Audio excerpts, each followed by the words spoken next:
Bismillahirrahmanirrahim. Alhamdulillahi Rabbil Alamin.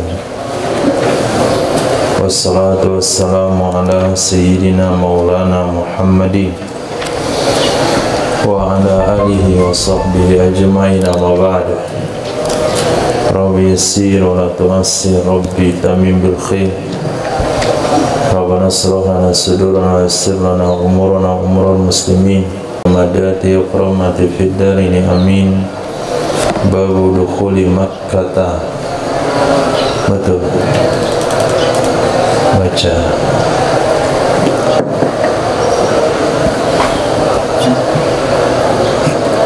Bismillahirrahmanirrahim. Wabihi ilaihi qala haddatsana Muhammad ibn Ubaid qala haddatsana Hamad ibn Zaid an Ayyub an Nafi' anna ibnu Umar kana idza qadima Makkah bata bidhi tawan hatta yusbiha wa yagtasila thumma yadkhula Makkah naharan fayadhkuru anin nabiy sallallahu alaihi wasallam annahu fa'aluhu. Diriwayatkan dari Imam Nafi', murid daripada Sayyidina Abdullah bin Umar radhiyallahu ta'ala anhuma, sesungguhnya Sayyidina Abdullah bin Umar radhiyallahu ta'ala anhuma kana, ada ia Sayyidina Abdullah bin Umar, idza qadima Makkah, apabila beliau datang ke kota Makkah, bata, beliau menginap di Tua hatta yusbih, sampai pagi. Tua itu boleh dibaca tua, tiwa, towa. Yang lebih fushah towa. Dia adalah sebuah tempat di Makkah, masuk lokasi tanah haram. Sebuah riwayat mengatakan itu adalah nama sumur yang dekat kota Makkah, di jalan yang ditempuh oleh masyarakat Madinah menuju Makkah. Jadi beliau menginap di Zitawa sampai pagi dan beliau mandi. Ini yang mengatakan sunnah mandi masuk kota Makkah. Jadi caranya nginap dulu di Zitawa, kemudian beliau masuk ke kota Makkah di siang hari. Wa yazkuru, hadisnya sampai di sana jadi hadis mauquf. Tapi ketika beliau katakan ini dari Nabi sallallahu alaihi wasallam, beliau menyebutkan dari Nabi annahu fa'ala, sesungguhnya baginda Nabi melakukan hal tersebut. Jadilah dia hadis marfu'. Hadis Wabihi ilaihi qala haddatsana Abdullah bin Ja'far al-Marmaki qala haddatsana Ma'in an Malik haddatsana Musaddad wa ibn Hanbal an Yahya haddatsana Uthman ibn Abi Shaybah qala haddatsana Abu Usama jami'an an Ubaidillah an Nafi' an Sayyidina ibn Umar anna Nabiy sallallahu alaihi wasallam kana yadkhulu Makkah min ath-thaniyatil 'ulya. Diriwayatkan dari Sayyidina Abdullah bin Umar radhiyallahu ta'ala anhuma, sesungguhnya baginda Rasul sallallahu alaihi wasallam itu masuk ya Nabi ke kota Makkah dari Saniyatul Ula, Saniyatul Ulya, dataran tinggi kota Madinah. Jadi masuknya dari dataran tinggi. Saniyatul Ulya allati yanzilu minha ilal ma'la, tempat di mana seseorang bisa turun ke kubur Ma'la. Itu namanya Saniyatul Ulya. Berarti kalau kita masuk Makkah itu enggak jumpa Ma'la, harus jalan lagi. Karena tempat sekarang, perjalanan sekarang itu tidak lewat Ma'la. Ini sunnah, ini susah untuk dilakukan, kecuali pakai kendaraan sendiri, kemudian turun dari kendaraan mobil, naik gunung, Nah, dari gunung itulah Jannatul Ma'la. Jadi pekuburan di Makkah namanya Jannatul Ma'la, dikatakan jannah, surga. Ini tempat makbarah nomor 2 yang terbaik. Orang-orang yang pergi ke Makkah itu jarang ziarah ke Jannatul Ma'la, kecuali kalau mau bergerak sendiri. Kalau mau bergerak sendiri itu dari kota Makkah ke Jannatul Ma'la bisa jalan kaki. Nah, itulah satu rombongan. Nah, berangkat laki-laki semua, tidur di emperan masjid, ikut ngantri makan gratis. Nah, itu bisa. Hadis. وبه إليه قال حدثنا عثمان بن أبي شيبة قال حدثنا أبو أسامة عن عبيد الله عن نافع عن ابن عمر عن سيدنا ابن عمر رضي الله عنهم أن النبي صلى الله عليه وسلم كان يخرج من طريق الشجرة ويدخل من طريق المعرس.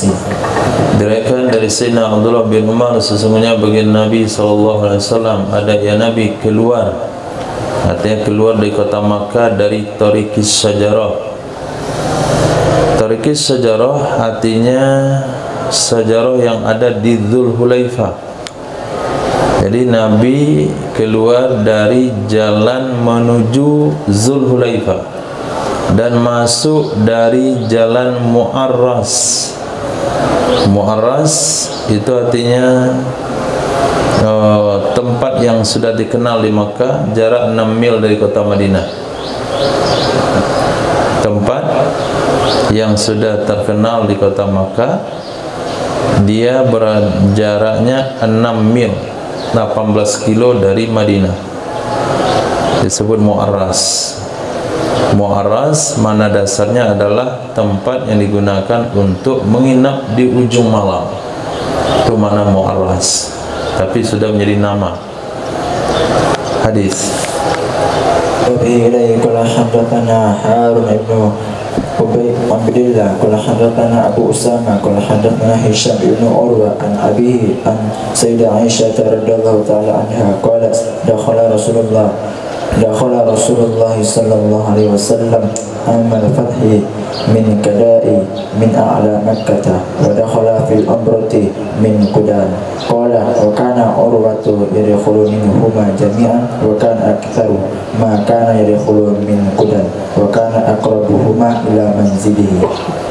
Diriwayatkan dari Sayyidah Aisyah radhiyallahu taala anha, dakhala telah memasuki oleh Rasul sallallahu alaihi wasallam amma fathati pada tahun penaklukan kota Makkah. Dari mana Nabi masuk Makkah? Dari Kada. Dari Kada, nama tempat. Kada itu termasuk A'la Makkah, dataran tinggi kota Makkah. Bagian puncaknya kota Makkah tu termasuk Kada.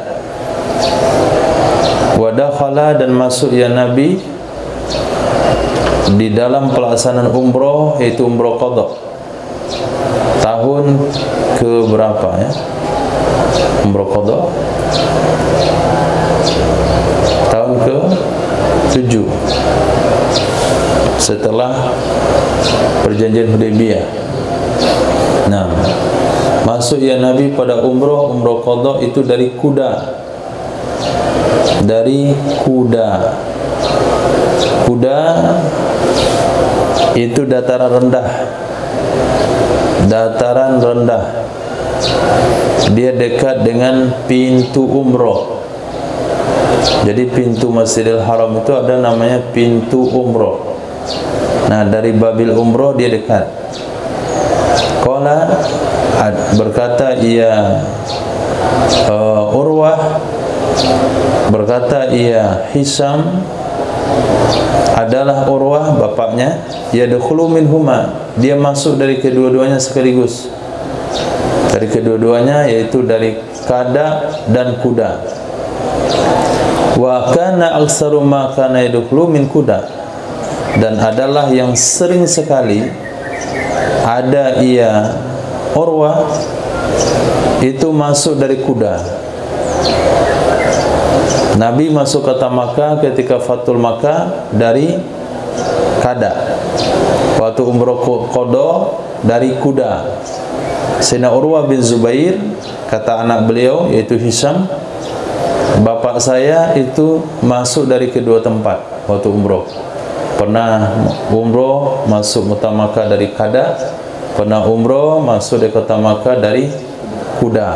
Tapi yang sering beliau lakukan adalah masuk dari kuda. Alasannya adalah wa kana aqrabahuma ila manzilih. Ada ia kuda itu yang paling dekat dari dua tempat ke tempat tinggalnya Sayyidina Urwah bin Zubair. Ada ia kuda aqrabahuma yang paling dekat dari dua tempat tersebut, kada dan kuda, ke rumahnya Sayyidina Urwah bin Zubair. Nah, berarti demi memenuhi sunnah kedua-duanya Sayyidina Urwah lakukan kedua-duanya. Tapi untuk mengamalkan agama, ad-dinu yusrun, agama itu mudah, maka beliau mencari yang paling mudah, yaitu tempat di mana tempat itu lebih dekat ke tempat tinggalnya. Berarti ini bagi yang tinggal di sekitaran kota Makkah. Bagi kita yang jauh dari kota Makkah, maka kita masuk di jalan di mana orang-orang ramai masuk di sana. Nah, karena itu yang paling mudah. Hadis وبه قال حدثنا ابن المثنى قال حدثنا سفيان بن عيينة عن هشام بن عروة عن أبيه عن سيدة عائشة رضي الله تعالى عنها أن النبي صلى الله عليه وسلم كان إذا دخل مكة دخل من أعلاها وخرج من أسفلها. Nah, sesungguhnya Nabi SAW ada ya Nabi masuk dari kota Makkah, dari dataran tingginya kota Makkah, dan keluar dari kota Makkah min asfaliha, dari dataran rendahnya kota Makkah. Masuk dari dataran tinggi, turun dari dataran rendah, keluar pada dataran rendah. Nah, sehingga Nabi meriwayatkan doa melihat Ka'bah, karena masuk dari dataran tinggi bisa langsung melihat Ka'bah. Nah, beberapa hadis di sini yang kita baca dari tadi 1, 2, 3, 4, 5. Nah, 5 hadis menceritakan bagaimana Nabi masuk kota Makkah dalam melakukan umrah atau haji atau Fathul Makkah. Diriwayatkan dari dataran tinggi keluar pada dataran rendah. Nah, kalau sekiranya orang beranggapan agama itu tidak terlalu detail seperti itu, ini pemahaman yang sesat. Nah, agama itu memang sedetail-detailnya. Bukan hanya ittiba dari umrohnya saja, bukan ittiba dari masuk kota Makkah saja, tapi ittibanya dari mana nabinya masuk.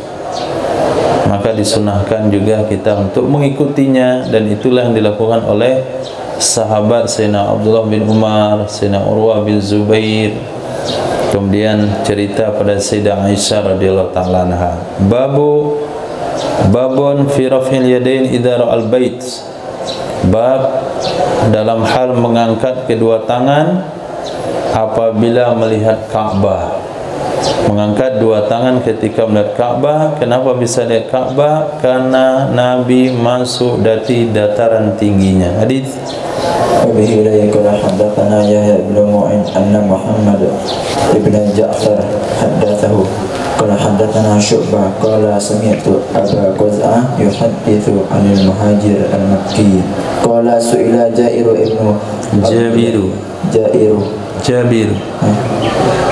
سئل جابر ابن عبد الله عن الرجل يرى البيت يرفع يديه فقال ما كنت رأى أحدا يفعل هذا إلا اليهود وقال حججنا مع رسول الله صلى الله عليه وسلم فلم يكن يفعله.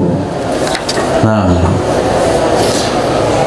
diriwayatkan daripada Muhajir al-Makki, qala, pernah ditanya Sayyidina Jabir bin Abdullah anir rajul, tentang seseorang yaral bait, yang dia melihat Ka'bah, yarfa'u yadayhi, mengangkat ia seseorang akan kedua tangannya, apa hukumnya? Ada orang masuk ke Makkah, lihat Ka'bah lalu angkat dua tangan. Ditanya Sayyidina Jabir bin Abdullah tentang hal tersebut, tentang kasus ini. Jawaban beliau, ma kuntu ara ahadan, tidak adalah aku pernah melihat seseorang yaf'alu hadza, yang melakukan hal ini, kecuali Yahudi yang buat. Dan sungguh aku pernah melakukan haji bersama Nabi SAW, falam yakun yaf'aluhu, maka tidak ada ya Nabi itu melakukan, ya Nabi akannya mengangkat dua tangan ketika melihat Ka'bah. Ini hadisnya dhaif. Nah, hadisnya dhaif karena Muhajir bin Ikrimah itu tidak diketahui keadaannya. Nah, majhul adalah hadis. Bihi qala hadatsana Muslim ibnu Ibrahim qala hadatsana Salam ibnu Miskin qala hadatsana Thabit al-Munani an Abdullah ibni Rabah al-Ansari an Sayyidina Abi Hurairah radhiyallahu anhu anna Nabiy sallallahu alaihi wasallam lamma dakhala Makkah tawafa bil baiti wa shalla rak'ataini khalfa al-maqami, yakni yaum al-fath. Nah, diriwayatkan dari Sayyidina Abi Hurairah radhiyallahu an, sesungguhnya baginda Nabi sallallahu alaihi wasallam itu masuk ya Nabi ke kota Makkah. Tawafa bil bait, tawaf ya Nabi dengan Ka'bah. Nabi hanya tawaf. Wa shalla rak'atain, dan salat ya Nabi dua rakaat di belakang makam Nabi Ibrahim, yakninya pada hari penaklukan kota Makkah. Jadi tidak ada cerita mengangkat tangan. Hadis.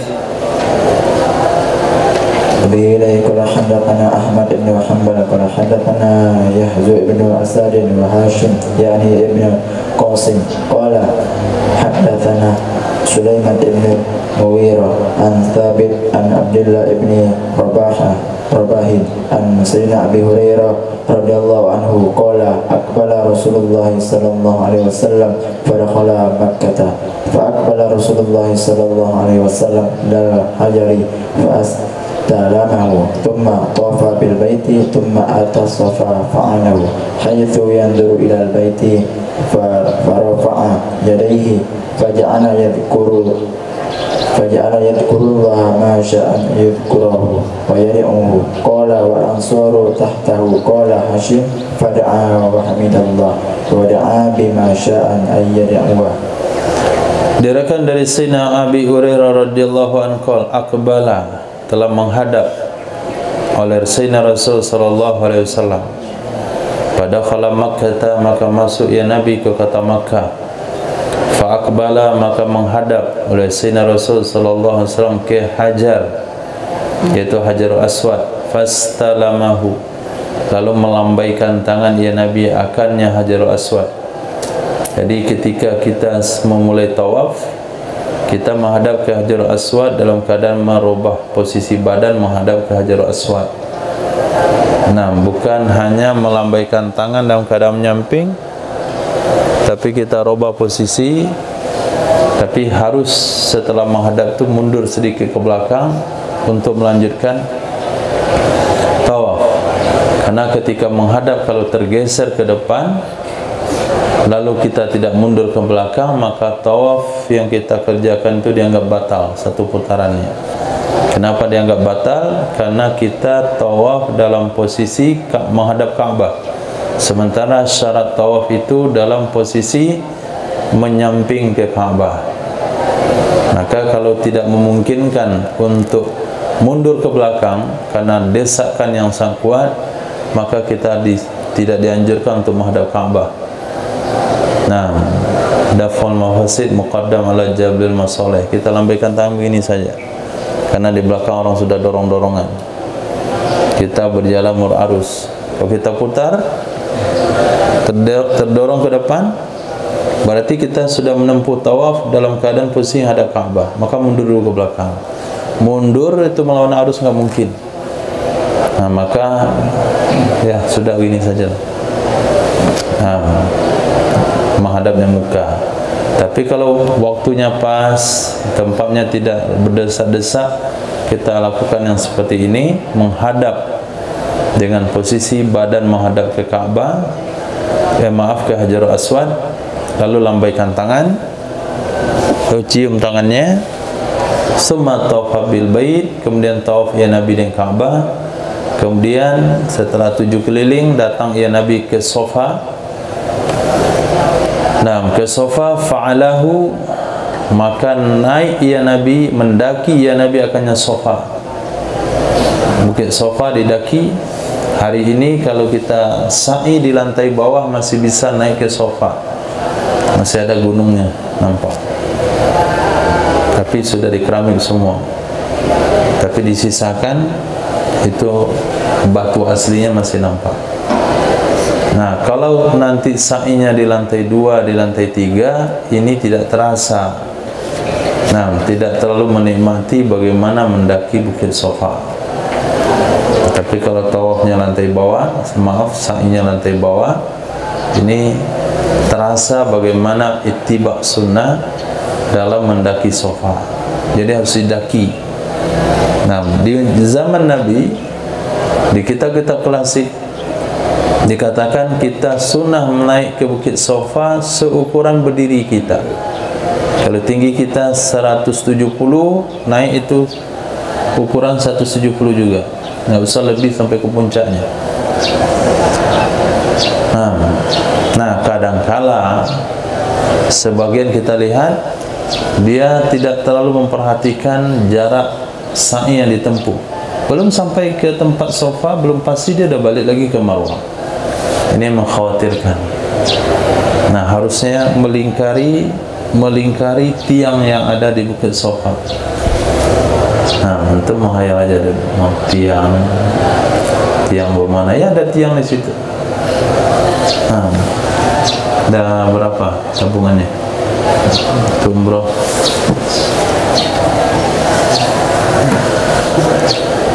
Khair. Fa'alahu ay fa'alahu, bukan fa'alahu, tapi fa'alahu. Maka naik ya Nabi akannya Bukit Safa, bukan melakukan kedua-duanya akannya, bukan fa'alah itu, tapi fa'alahu. Maka naik ya Nabi akannya Safa sampai Nabi melihat ke Ka'bah. Di sana farafa'a yadai, mengangkat ya Nabi dua tangannya. Sana baru angkat dua tangan. Di sini sikap dikatakan tadi ada seseorang mengangkat tangan ketika melihat Ka'bah, maka kata Sayyidina Urwah bin Zubair itu adalah amalan Yahudi. Tapi setelah kita lihat Nabi di Bukit Safa menghadap Ka'bah, Nabi angkat tangan. Berarti nggak bisa dikatakan itu amalan Yahudi. Karena Nabi pernah lakukan, tapi bukan ketika baru masuk, tapi ketika naik Bukit Safa menghadap ke Ka'bah. Farafa'a yadi faja'ala, maka jadi ya Nabi yazkurullah ma sya'a yazkura, menyebut ya Nabi, mengingat ya Nabi akan Allah, ma sya'a, sesuatu yang menginginkan ya Allah, menyebut ya Nabi akannya, berdoa ya Nabi akannya.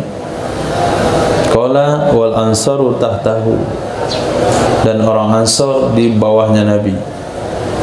Qala Hashim fada'a wa hamidallah, berdoa ya Nabi, memuji ya Nabi akan Allah, berdoa ya Nabi bima sya'a yad'u, dengan sesuatu yang ingin ya Nabi, Nabi berdoa. Jadi melakukan sa'i ini santai. Kalau terburu-buru memang letih, capek. Tapi kalau santai, dengan pelan-pelan naik Bukit Safa, baca zikirnya, doa sungguh-sungguh, turun lagi ke bawah sampai Bukit Marwah, doa lagi. Terus doa 7 kali doanya. Babun fi takbilil hajar, bab menceritakan tentang mencium Hajarul Aswad. Hadis. وبه إليه قال حدثنا محمد بن كاثر قال أخبرنا سفيان عن الأعمش عن إبراهيم عن عابس بن ربيعة an Sayyidina Umar radhiyallahu anhu annahu jaa ila al-hajari faqabbalahu faqala inni a'lamu annaka hajarun la tanfa'u wa la tadurru walaula anni ra'aitu Rasulullah sallallahu alaihi wasallam yuqabbiluka ma qabbaltuka. Nah, pernyataan Sayyidina Umar ini tidak 100% benar di dalam hadis ini. Nah, kenapa? Karena Nabi dalam riwayat yang lain, sesungguhnya bagi Hajar Aswad itu nantinya punya 2 tangan dan dia akan memberikan syafaat kepada orang yang menciumnya. Berarti Hajar Aswad itu memberi manfaat. Nah, dia tamfa, memberi manfaat di akhirat kelak. Nah, kalaulah tidak memberi manfaat, yang dimasukkan oleh Sayyidina Umar di sini adalah tidak memberi manfaat secara hakikat. Betul, semuanya tidak ada yang memberi manfaat kecuali hanya Allah Subhanahu wa taala. Tapi kalau maksudnya secara syariat, maka ada hadis yang mengatakan bahasanya Hajar Aswad itu akan memberikan manfaat nanti di akhirat kelak. Nah, yang ingin digariskan di sini adalah ittiba. Bahasanya melakukan sesuatu itu karena Nabi melakukannya, bukan karena manfaat atau tidak memberi manfaat, logika atau tidak logika, relevan atau tidak relevan. Yang jelas kalau Nabi lakukan.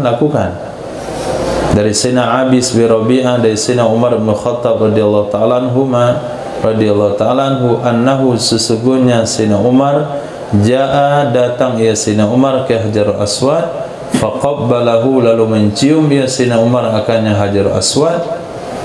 Faqala maka berkata ya Sayyidina Umar, inni sesungguhnya aku a'lamu, aku tahu, aku yakin engkau batu, la tanfa'u wa la tadurru, tidak memberi manfaat, engkau tidak memberi manfaat dan engkau tidak memberi mudarat. Walaula anni, jikalau bukan sesungguhnya aku pernah melihat Sayyidina Rasul sallallahu alaihi wasallam yuqabbiluk, ia menciummu, ma qabbaltuka, nisya aku tidak akan menciummu. Nah, Salafi Wahabi harus paham hal ini seharusnya. Jadi kata Sayyidina Umar bin Khattab radhiyallahu ta'ala anhu, kalau bukan Nabi, kalau bukan aku melihat Nabi menciummu, aku tidak akan mencium. Berarti Sayyidina Rasul mencium Hajar Aswad. Mana yang lebih mulia, Hajar Aswad atau Al-Quran? Nah, ini dalil mencium Al-Quran. Kata mereka Nabi tidak pernah buat. Nah, kalau itu nggak bisa kita debat lagi. Nah, itu memang sudah IQ level bawah. Nabi nggak pernah buat, memang Nabi nggak pernah buat karena mushaf tidak ada di zaman Nabi. Apa yang mau Nabi kedua? Tapi yang ada dalil kias. Ketika Nabi memberikan penghormatan qiblah mencium ke Hajar Aswad, berarti Al-Quran yang jauh lebih mulia daripada Hajar Aswad itu lebih layak untuk dicium. Babus Islamil Arkan, bab melambaikan tangan ke arkan, sudut-sudut Ka'bah. Jadi sudut Ka'bah yang mana saja yang disunahkan melambaikan tangan. Hadis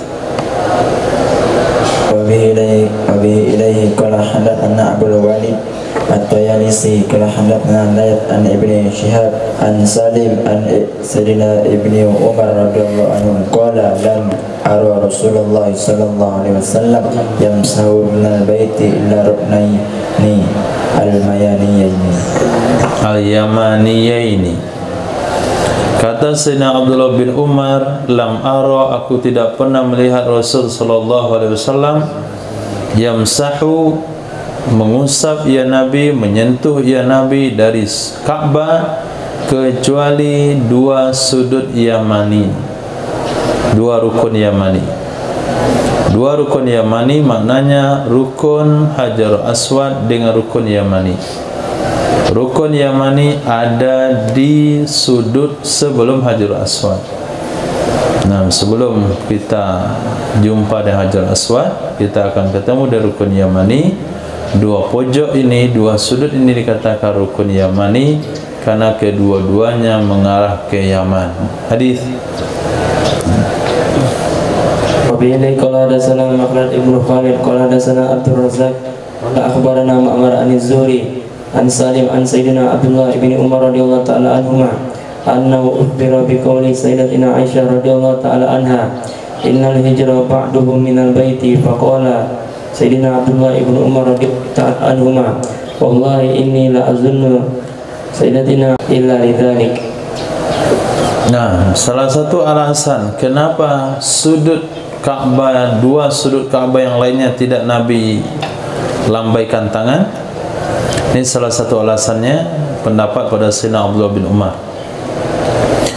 Ani bin Umar diriwayatkan dari Sayyidina Abdullah bin Umar radhiyallahu ta'ala anhuma annahu ukhbira, sesungguhnya beliau diberitahukan, disampaikan berita kepada beliau, disampaikan kepada beliau tentang pernyataan Sayyidah Aisyah radhiyallahu ta'ala anha. Apa kata Sayyidah Aisyah?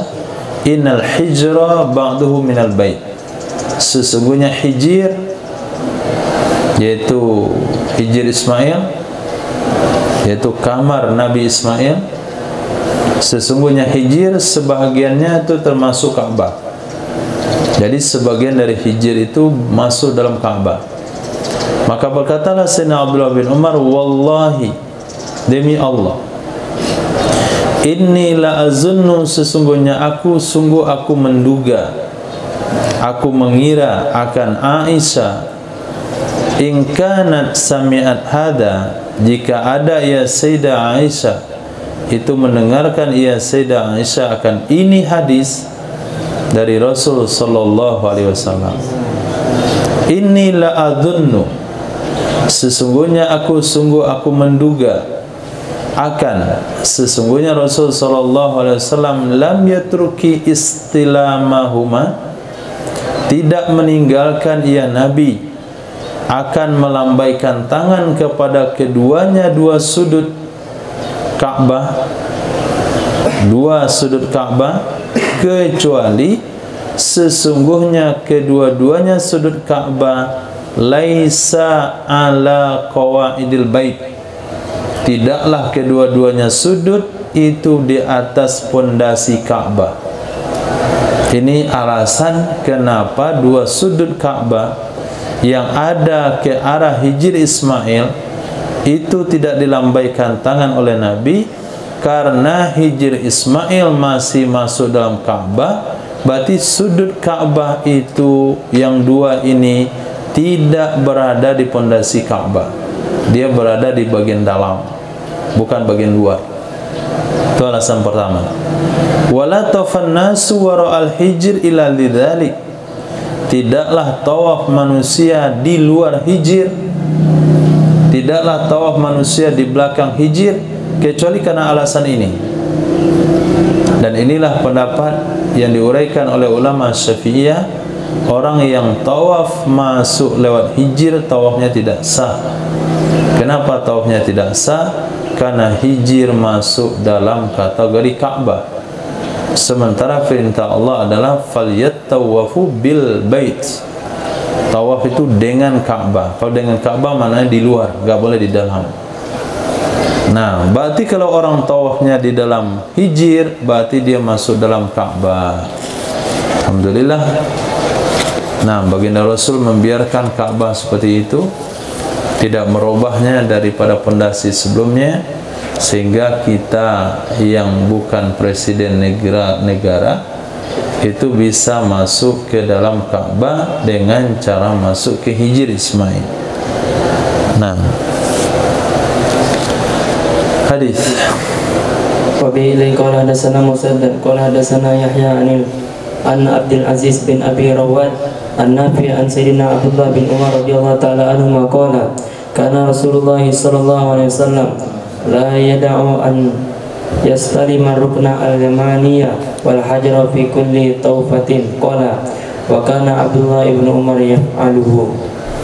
Diriwayatkan dari Sayyidina Abdullah bin Umar radhiyallahu ta'ala anhuma adalah baginda Rasul sallallahu alaihi wasallam la yada'u, tidak meninggalkan ya Sayyidina Rasul ayyastaslima, melambaikan tangan ya Rasul ke rukun Yamani dan rukun Hajar.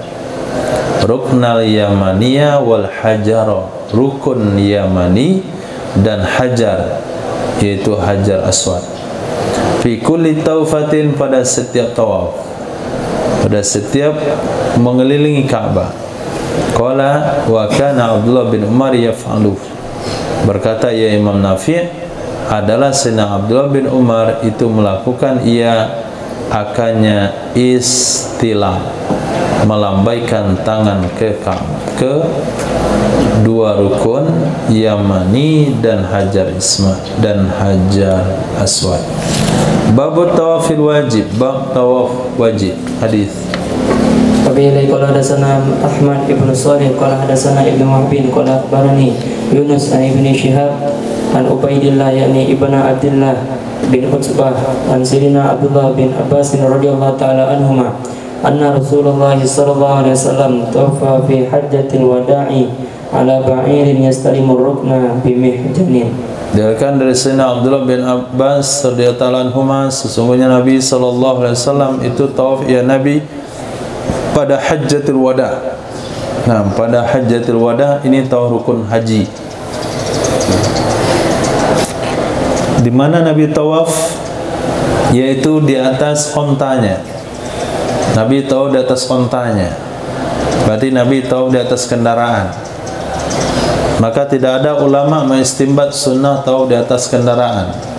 Nabi melakukan hal ini supaya sahabat bisa melihat apa yang dilakukan oleh Nabi, bagaimana cara Nabi melakukan tawaf, sehingga bisa terlihat karena Nabi tawaf di atas tempat yang tinggi, di atas onta, sehingga selesai melakukan ibadah haji, Nabi tinggal mengatakan khudu anni manasikaku, pelajari oleh kalian bagaimana kalian melakukan ibadah haji kalian dari praktik yang sudah saya perlihatkan. Nah, kalau kali ini ada orang tahu di atas kendaraan seperti kursi roda atau apa namanya, skuter. Nah, skuter, nah itu ittiba lah. Nah, walaupun tidak ada ulama mengistimbat, tapi Nabi juga pernah tahu di atas kendaraan. Kursi roda tingkat atas, lantai 2, tidak boleh di lantai bawah. Apalagi kalau bawa kursi roda yang pakai remote, nah pakai dicas pakai listrik, itu lebih nyaman lagi. Sa'i juga bisa disediakan khusus yang pakai, kalau sewa mahal. Kalau antum atau kita yang masih punya tenaga, itu nggak perlu dengan alat bantu seperti itu. Nah, sesungguhnya Nabi tawaf pada hajjatul wada di atas onta, yastalimu, melambaikan tangan ya Nabi ke rukun. Kalau sebut rukun saja itu Hajar Aswad, mutlak rukun, nggak ada penyebutan ar-rukun. Alif lam yang ada di sana ada alif lam ahli zihni, zihinnya itu kepada Hajar Aswad. Nabi lambaikan rukun Hajar Aswad dengan topi besinya. Nah, Nabi pakai topi besi, Nabi lambaikan pakai topi besi. Bukan berarti Nabi pakai, tapi Nabi melambaikan pakai topi besi. Dan Nabi tidak memakai topi besi waktu itu.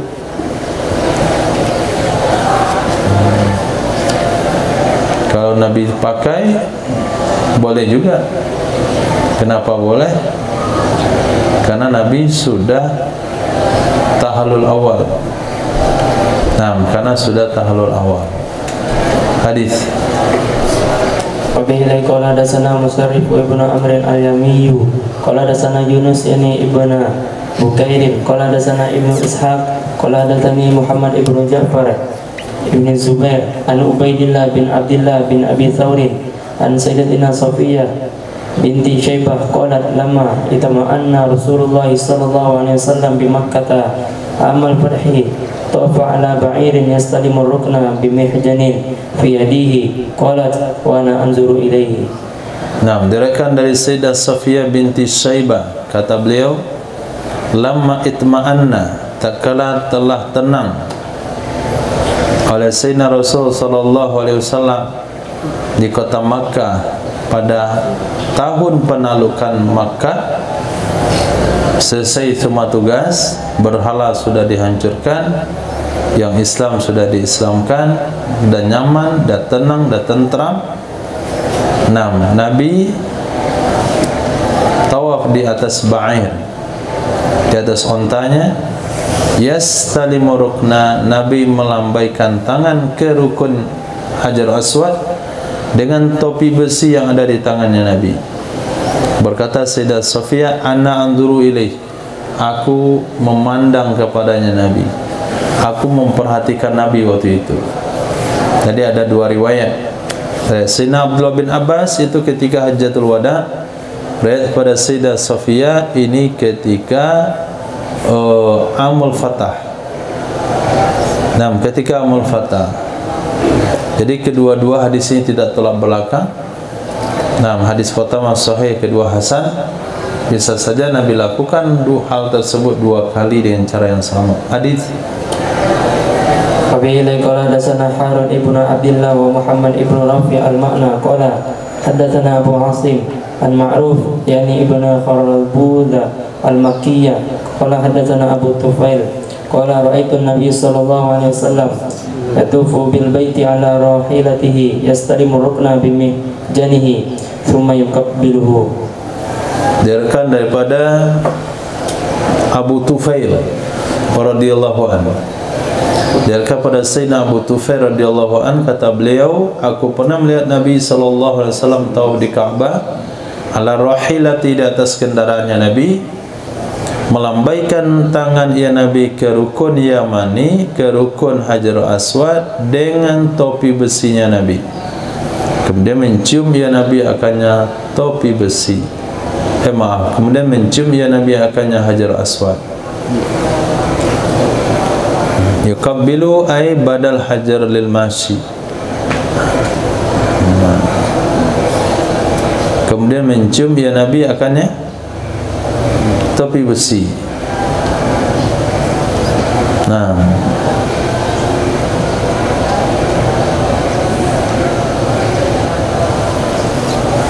Jadi ketika kita tawaf dalam berjalan kaki dan kemungkinan untuk mencium Hajar Aswad itu bisa, kita cium Hajar Aswadnya.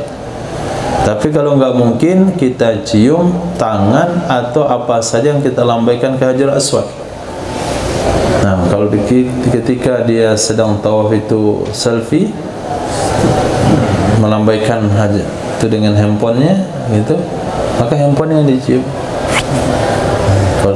Kalau topi besinya, topi besinya. Kalau tongkatnya, tongkatnya. Kalau tangan langsung, tangan dicium. Itu dengan mulut dan hidung. Yukabbiluhu kembali kepada mihjan. Artinya sunnah mencium apa saja yang kita lambaikan ke Hajar Aswad sebagai ganti Hajar Aswadnya. Hadis Wabi'ilai qala hadatsana Ahmad ibn Hanbal hadatsana Yahya ibn Jurayj qala akhbarani Abu Zubair annahu sami'a Jabir ibn Abdullah yaqulu tawafa an-nabiy sallallahu alaihi wasallam fi hajjatil wada' ala rahilatihi bil baiti bis safa wal marwa liyarahu an-nas wa liyushrif wa liyas'aluhu fa inna an-nasa rashuhu. Diriwayatkan daripada Sayyidina Jabir bin Abdullah, beliau mengatakan radhiyallahu anhuma, tawafan Nabi, telah bertawaf atau telah melakukan tawaf oleh Nabi sallallahu alaihi wasallam pada Hajjatul Wada, di atas rahilati, kendaraannya Nabi yaitu onta, bil bait yaitu di Ka'bah, juga Safa Marwah. Jadi Nabi sa'i pakai kendaraan, Nabi tawaf pakai kendaraan. Itu apa gunanya? Liyarahun nas, supaya melihat akannya Nabi oleh sahabat-sahabat. Karena yang hadir waktu itu adalah 113.000. Nah, 113.000 sahabat. Gak mungkin kalau Nabi tawaf jalan kaki, Nabi sa'i jalan kaki, sahabat tidak bisa lihat Nabi ada di mana. Waliyusrifa, supaya menampakkan diri ya Nabi kepada mereka. Liyusrifa, bahwa menampakkan diri, supaya menampakkan diri ya Nabi, supaya Nabi itu menonjol sehingga bisa dilihat, dan supaya mereka bisa bertanya kepadanya Nabi. Nah, ketika mereka pengen bertanya dengan Rasulullah, mereka tanya sama kawannya, mana Nabi? Mana cara menunjukkannya? Padahal semuanya jalan kaki. Tapi dengan Nabi berkendaraan, Nabi bisa dilihat sehingga bisa ditanyai oleh para sahabat. Fa innan nasa ghashuhu, karena orang-orang, artinya para sahabat, mereka meliputi akannya Nabi, mengerumuni akannya Nabi. Apalagi kalau sampai ada orang-orang Asia di sana. Nah, tentu dia akan bersalaman macam-macam, sehingga tidak mungkin Nabi bergerak. Nah, untung sahabat itu nggak ada dari Asia waktu itu. Nggak ada saja, itu susah orang-orang melihat mana Nabi. Nah, karena alasan itulah maka ulama tidak mengistimbat dari hadis itu sunnah tawaf di atas kendaraan dan sunnah tawaf dan sunnah sa'i di atas kendaraan, karena hukumnya tidak ada, alasannya tidak ada. Oh, saya mutawif. Nah, mutawif hari ini bisa dengan cara berpegangan tangan, dan lebih nyaman lagi kalau dia pakai radio. Radio. Jadi mutawif memimpin dengan mic-nya, jamaah dengar dengan handsetnya, pakai radio.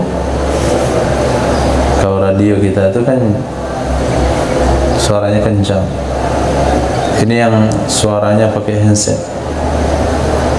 Labbaik Allahumma labbaik, pelan-pelan saja. Jamaah yang labbaik Allahumma labbaik, Rabbana atina fid dunya hasanah wa fil akhirati hasanah wa qina adzabannar. Nah, apalagi lari-lari kecil antara dua lampu hijau, itu yang pakai radio lebih nyaman. Tapi kalau mutawifnya suaranya ada kayak radio, nah, itu aman lagi. Ada yang pakai mic toa yang kecil itu. Kalau jamaahnya ramai, masya Allah. Jadi suasana dikatakan suasana Makkah itu adalah lingkup Wahabi yang melarang zikir jahar atau melantungkan zikir terlalu kencang. Tapi kalau Indonesia masuk, mereka biarin aja. Nah, bahkan di keliling Ka'bah itu kalau lihat di satelit, ketika giliran orang mutar tawaf itu yang paling kecil Indonesia badannya, paling kecil, tapi bisa mewarnai. Jadi yang ikut sa'i antara Safa dan Marwah dengan lantunan salawat Badar kadang-kadang itu bukan hanya jamaah Indonesia, jamaah Turki juga mengikut belakang, jamaah-jamaah Eropa ikut juga belakang, bergabung di Indonesia. Itu jamaah macam-macam di Indonesia.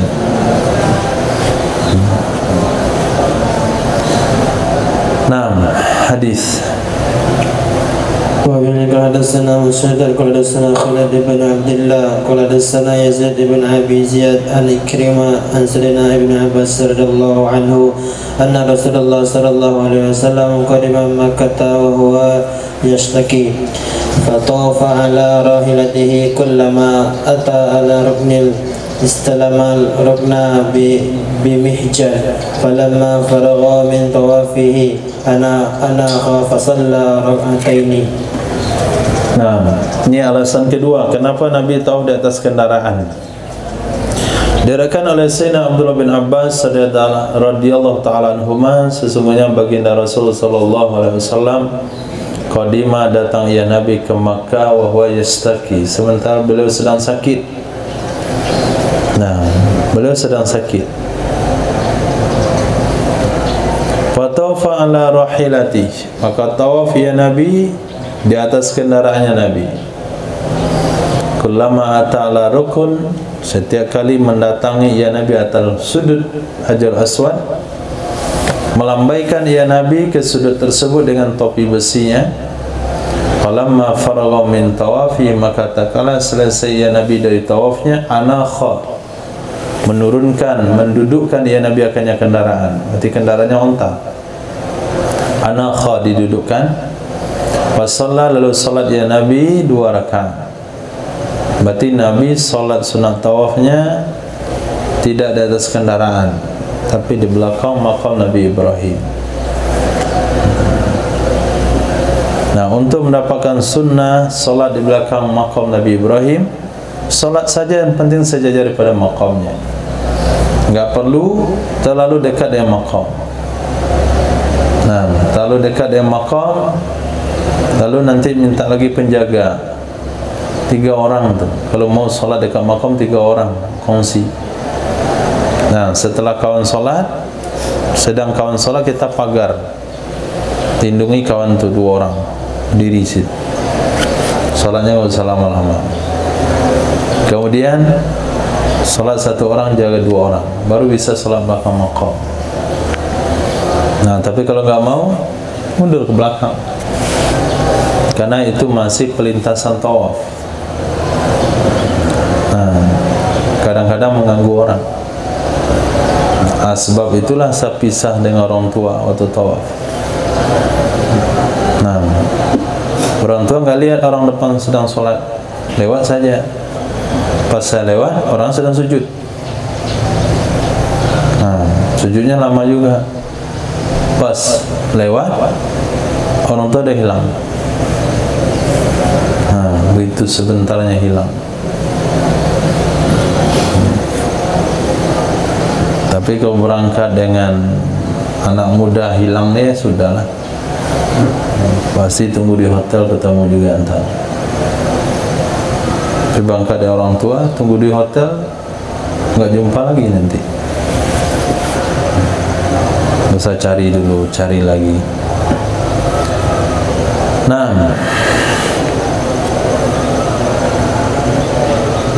Nah, kesimpulannya supaya tidak mengganggu putaran tawaf. Nah, sunnahnya di belakang makam kan tidak ada ketentuan. Wattakhidhu min maqami Ibrahim musalla, itu dengan jarak berapa? Dengan niat untuk memberikan kemudahan kepada orang tawaf, mendapatkan kekhusyukan solat, tidak dilangkai oleh orang yang tawaf, kita ambil jarak jauh dari belakang, yang penting sejajar makam Nabi Ibrahim. Salat kesunahan itu lebih maksimal. Setelah solat apri, tinggal noleh ke belakang. Nah, itu sudah nampak pintu gerbang besar mengarah ke sofa. Jadi kalau mau sofa, lihat saja makam Nabi Ibrahim. Nah, kemudian mundur ke belakang, dia aja ke belakang, putar 180 derajat. Jadi solat belakang makam, sekarang belakang ke makam, dia ke depan, itu langsung nampak ke sofa. Nah, hadis.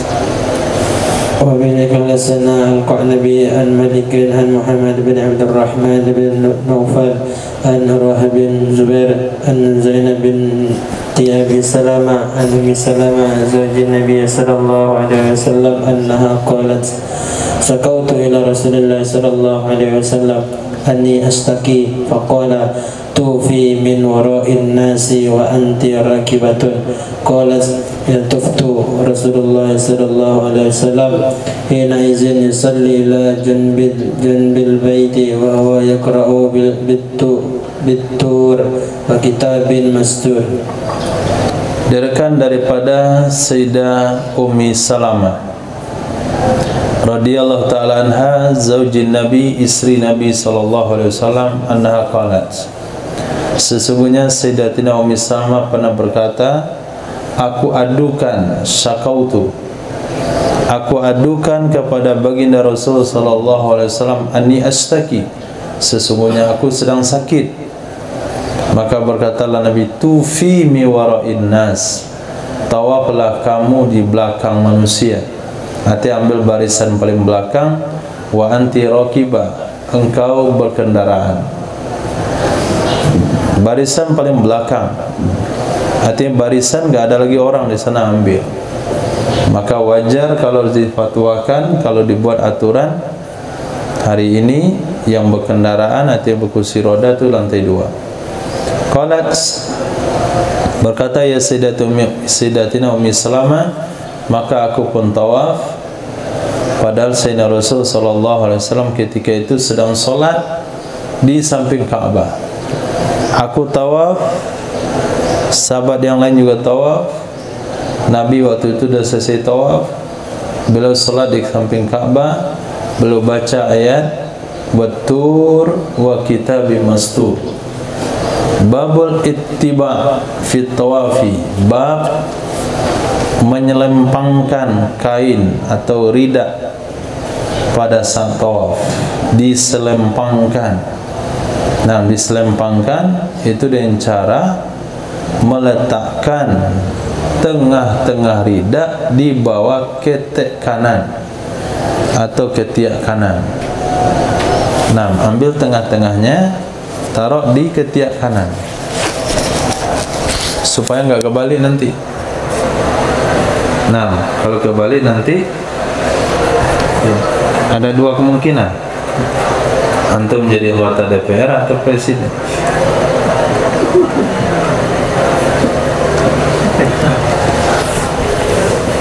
Nah, cari tengah rida. Ini tengahnya, taruh di bawah ketek. Nah, tengah-tengahnya. Nah, selepas itu bagian depan dulu taruh di pundak kiri, baru bagian belakang.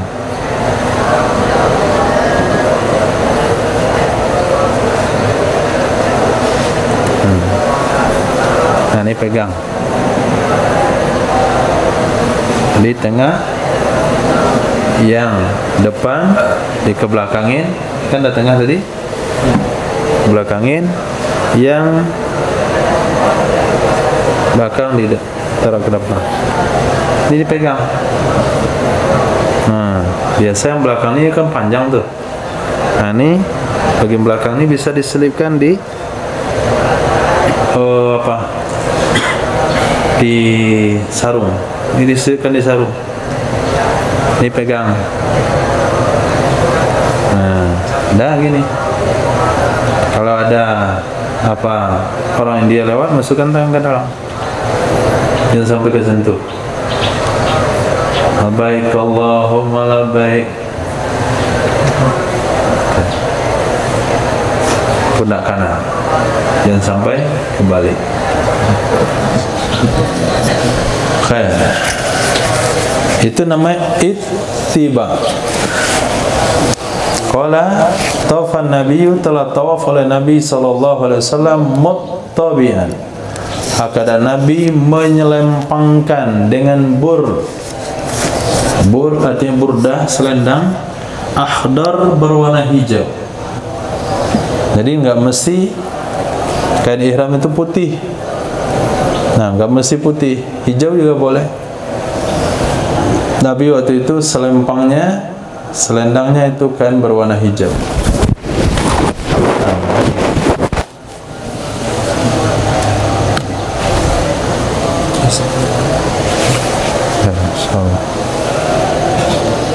Nabi وبه قال حدثنا أبو سلمة موسى قال حدثنا حماد عن عبد الله بن عثمان بن خثيم عن سعيد بن جبير عن سيدنا ابن عباس رضي الله عنه أن رسول الله صلى الله عليه وسلم وأصحابه ائتمروا من الجيران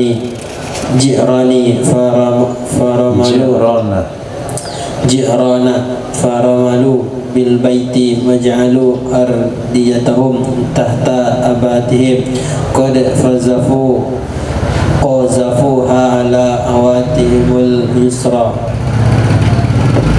Nah, Abdullah bin Abbas radhiyallahu anhuma, sesungguhnya Rasul sallallahu alaihi wasallam wa ashabahu dan para sahabat-sahabatnya i'tamaru, mereka umroh dari Ji'rana.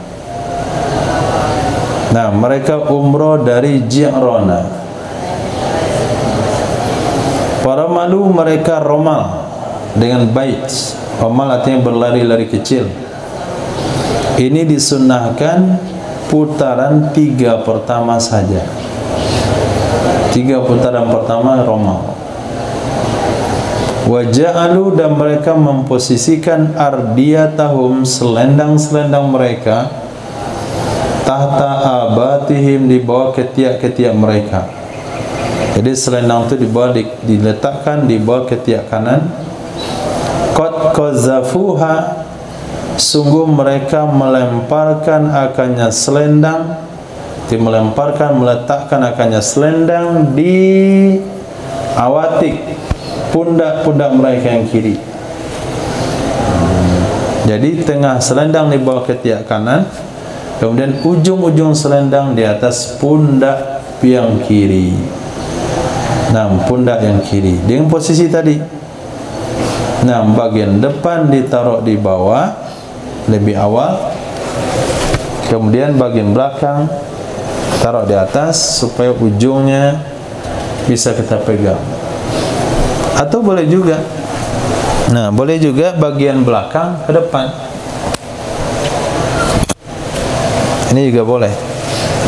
Nah, bagian depan ke depan, ke belakang. Ini kita jepit di ikat pinggang ke sini. Yang ini kita taruh ke belakang, nanti dipegang. Nah, ini karena pendek ya, jadi pegang ketika tawaf, karena selendang tawaf kan panjang, pegang sampai pegang di sini, jadi lebih kokoh. Nah, tahun depan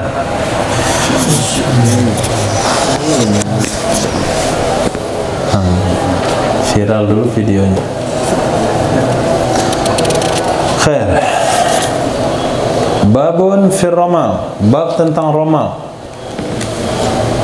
berlari-lari kecil. Hadis wa bini qala sana Abu Salamah Musa bin Ismail qala sana Hamad qala sana Abu Hasim al-Ghanawi an Abi Tufail qala qultu li Ibn Abbas yaz'umu qaumuka anna Rasulullah sallallahu alaihi wasallam qad ramala bil baiti wa anna zalika sunnatun qala sadaqu wa kazabu qultu wa ma sadaqu wa ma kazabu qala sadaqu qad ramala Rasulullah sallallahu alaihi wasallam wa kazabu laisa bi sunnatin inna quraisyan qala zamanal Hudaybiyah adu Muhammad wa ashabahu da'u Muhammadan wa asbahu hatta yamutu mautan naghafi falamma salahu ala an yaji'u minal ami muqbili fayuqimu bimakkata thalathata ayamin faqadima Rasulullah sallallahu alaihi wasallam wal musyrikuna min kibali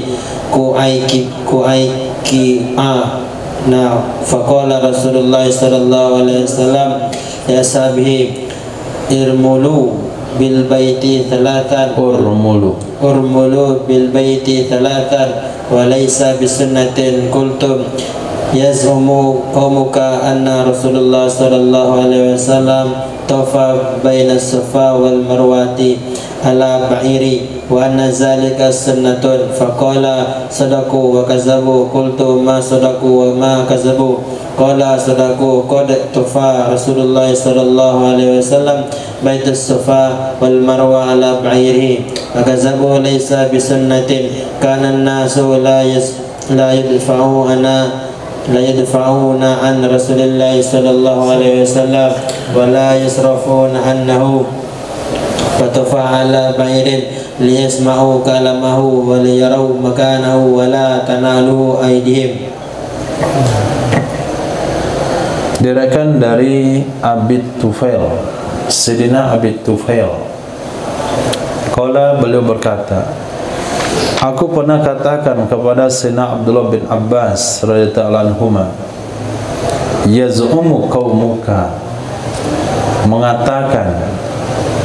mengatakan oleh kaummu, sesungguhnya Rasul sallallahu alaihi wasallam qad rama bil bait, sungguh romal ia Nabi dengan Ka'bah, wa anna dzalika sunnah, sesungguhnya demikian adalah sunnah. Qala, berkata ya Sayyidina Abdullah bin Abbas, sadaku wa kadzabu, mereka benar sekaligus juga bohong. Mereka benar dan mereka bohong. Qultu, aku katakan, wa ma sadaku wa ma kadzabu, wa ma sadaku, apa yang mereka benar dan apa yang mereka bohong. Qala, berkata ya Sayyidina Abdullah bin Abbas radhiyallahu anhuma, sadaku, mereka benar.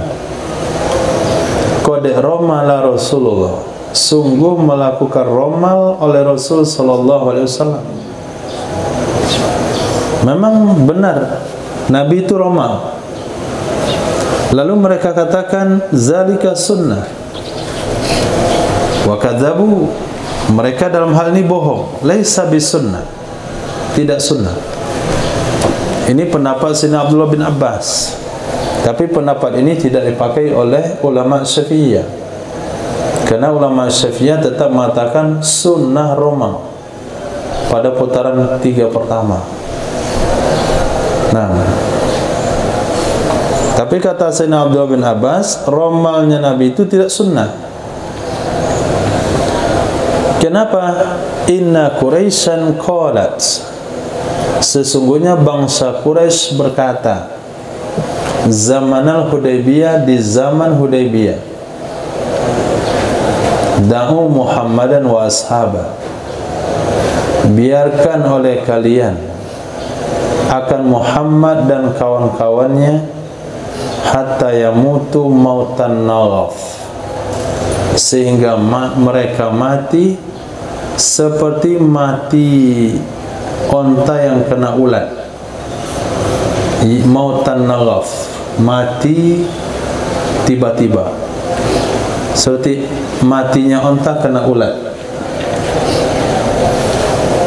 Ini perkataan daripada orang-orang Quraisy.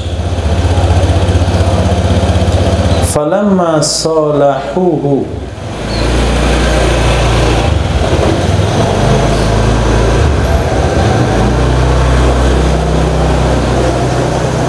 maka tatkala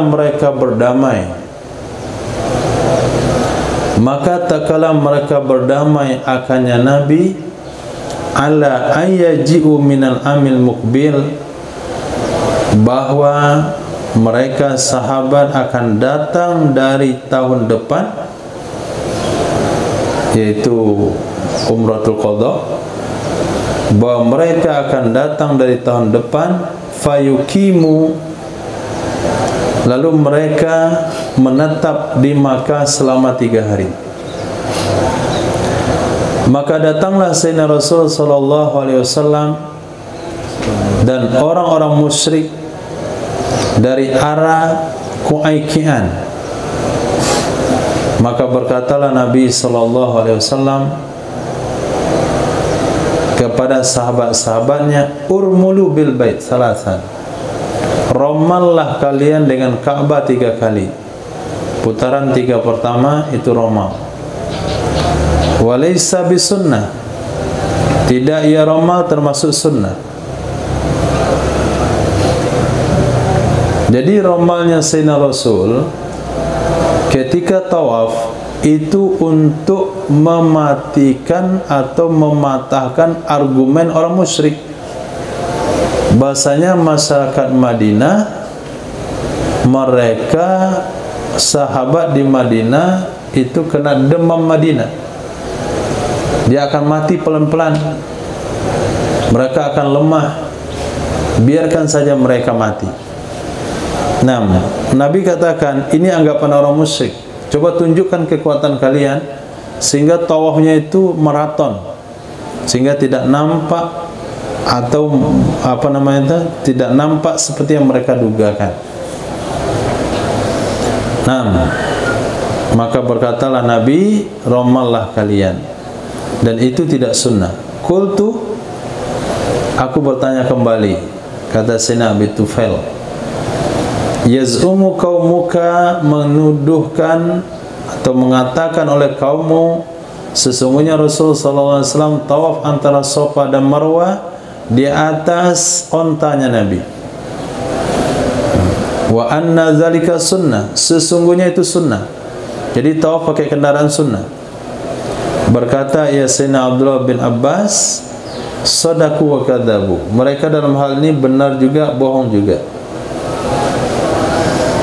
Qultu, aku katakan apa yang mereka benar, apa yang mereka bohong.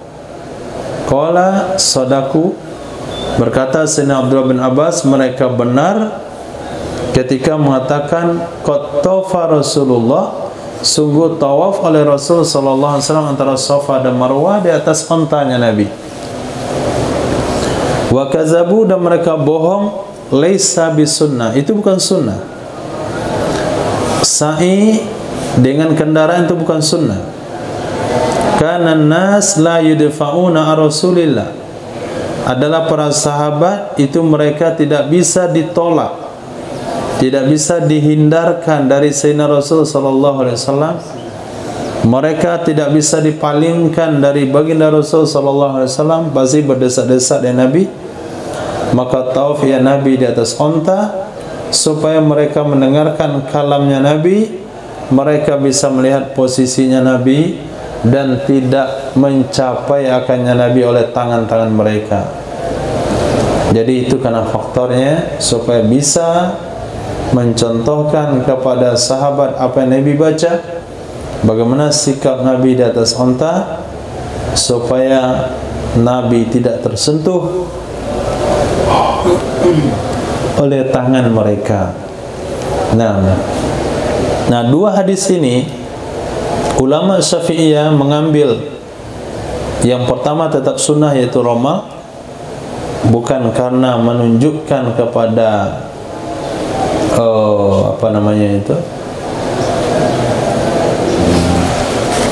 kekuatan kepada orang musyrik. Dalam hal ini mengambil kaidah yang berbunyi al-ibratu bi umumil lafzi laisa bi khususis sabab. Nah, sementara masalah tawaf atau sa'i di atas onta ini ulama Syafi'iyah tetap menganjurkan berjalan kaki. Nah, hadis وبه قال حدثنا مسدد قال حدثنا محمد بن زيد عن أيوب عن سعيد بن جبير أنه حدث عن ابن عباس قال قدم رسول الله صلى الله عليه وسلم مكة وقد وهنتهم حمى يثرب فقال المشركون إنه يقدم عليكم قوم قد وهنتهم حمى ولقوا منها شرا فأطلع الله سبحانه نبيه صلى الله عليه وسلم على ما قاله فأمرهم أن يرملوا أشواط الثلاثة وأن يمشوا بين الركنين فلما رأوهم ورملوا قالوا هؤلاء الذين ذكرتم annal humma qad wahanathum haula'i ajaladu minna. Qala Ibnu Abbas falam ya'muruhum ayyarmulu ashwata kullaha illa ibqa'a alaihim. Nah, diriwayatkan dari Sayyidina Abdullah bin Abbas radhiyallahu anhu qala telah tiba oleh Sayyidina Rasul sallallahu alaihi wasallam ke kota Makkah, wa qad wahanathum, sungguh membuat lemah akan mereka sahabat oleh demam Yasrib, demam yang disebabkan oleh suasana dan cuaca Madinah. Berkatalah orang musyrik, innahu, sesungguhnya, yaqdamu alaikum, akan datang di atas kalian oleh satu kaum yang sungguh membuat lemah akan mereka oleh demam. Orang-orang demam nanti akan datang. Walaku minha syarran, mereka telah menemukan dari demam tersebut akan efek buruk. Fa'atlallahu subhanahu nabiyya, maka memberitahukan oleh Allah subhanahu wa ta'ala kepada nabinya sallallahu alaihi wasallam ala ma qaluhu, atas apa yang mereka telah ucapkan akannya.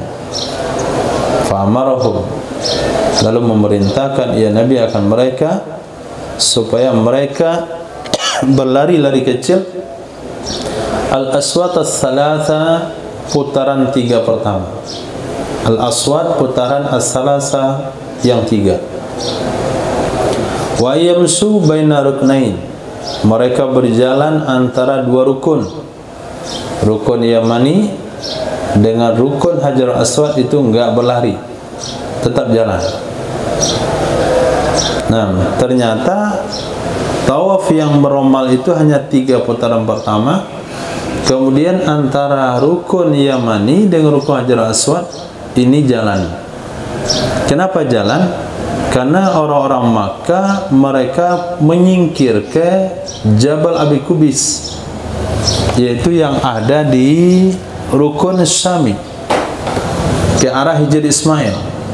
Sehingga kalau mereka lihat di bukit sana, itu posisi di antara rukun Yamani dengan Hajar Aswad itu tidak terlihat.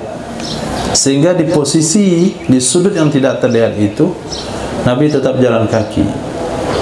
Yang terlihat adalah 3 sisi, sisi kanan dan sisi kiri, kemudian sisi Hijr Ismail.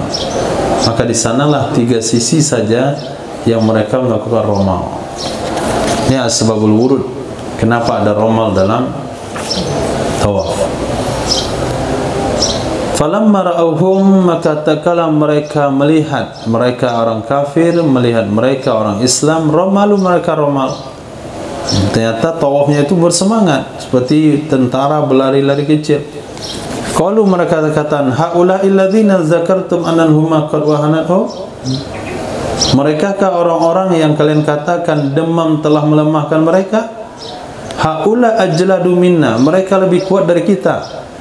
Nah, begitu ya sebabnya kenapa ada romal dalam tawaf. Maka kata Sayyidina Abdullah bin Abbas, walam ya'murhum, dan tidak memerintahkan ia Nabi akan mereka bahwa mereka romal aswata kullaha, pada putaran seluruhnya. Nah, mereka tidak, Nabi tidak memerintahkan mereka untuk romal di putaran seluruhnya kecuali ibqa'an alaihim. Ibqa'an artinya kasihan dengan mereka. Nah, karena Nabi kasihan dengan mereka. Nah, hadis. Wabihi qala hadatsana Ahmad bin Hanbal qala hadatsana Abdul Malik bin Amr qala hadatsana Hisham bin Sa'id an Zaid bin Aslam an abihi qala sami'tu Umar bin Khattab yaqul fi ramlanul yawma wal kashfu anil manakib wa qad ata'a Allahu al-Islam wa nafa al-kufra wa ahlahu ma'a dhalik la nada'u syai'an kunna naf'aluhu ala ahdi Rasulillah sallallahu alaihi wasallam. Nah, ini hadis sikap yang berbeda daripada Sayyidina Abdullah bin Abbas. Nah, dari Zaid bin Aslam, dari bapak beliau Sayyidina Aslam, kata beliau, aku pernah mendengar Sayyidina Umar bin Khattab mengatakan, Fimar Ramlan al-yawm wal kashf, pada masalah Romal pada hari ini dan membuka dari pundak, waqad ata'allahu al-Islam, sungguh telah mengokohkan oleh Allah akan Islam, wa nafal kufra wa ahla, telah melenyapkan ia Allah akan orang kekufuran dan penganutnya. Jadi masalah Romal yaitu menunjukkan kekuatan kepada orang kafir. Masalah kasful manakir, kenapa pundak kanan dibuka? Supaya terlihat pangkal lengan daripada sahabat oleh orang-orang kafir yang ada di atas bukit. Maka dibukalah lengan kanan, karena lengan kiri menghadap ke Ka'bah, lengan kanan menghadap ke orang musyrik. Jadi masalah membuka lengan dan romal itu menunjukkan kekuatan kepada orang musyrik. Sementara pada hari ini Allah telah kokohkan Islam. Tidak ada lagi orang kafir dan kekufuran. Ma'adzalik, beserta demikian, la nada'u syai'an.